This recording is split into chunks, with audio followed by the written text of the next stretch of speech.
जिस्म तंदुरुस्त। जिस्म के अंदर पाई जाने वाली बीमारियों का ताल्लुक ज्यादातर मैदे से होता है। अगर आपका मैदा दुरुस्त रहेगा तो आपका जिस्म भी हमेशा तंदुरुस्त रहेगा। इसहाल कैसे होता है? इसहाल ज्यादातर इन्फेक्शन से होता है। कोई भी जरासीम आपके मैदे से अंतड़ियों में चला जाता है और इसमें सोजिश की वजह बनता है। आपकी अंतड़ियां मुतासिर होना शुरू हो जाती हैं और अंतड़ियों की नाल में कारकर्दगी मुतासिर हो जाती है। इसके अलावा मेडिसिन का रिएक्शन या कोई ऐसी खुराक खा लेना, ओवर ईटिंग कर लेना भी इसकी वजूहात में शामिल है।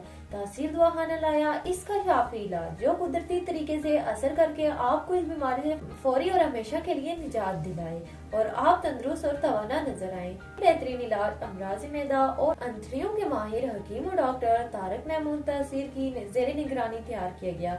हजारों मरीज ये इलाज करवाकर शफायाब हो चुके हैं। आप भी तासीर बहाना तशरीफ लाएं और खैरियत से निजात हासिल करें।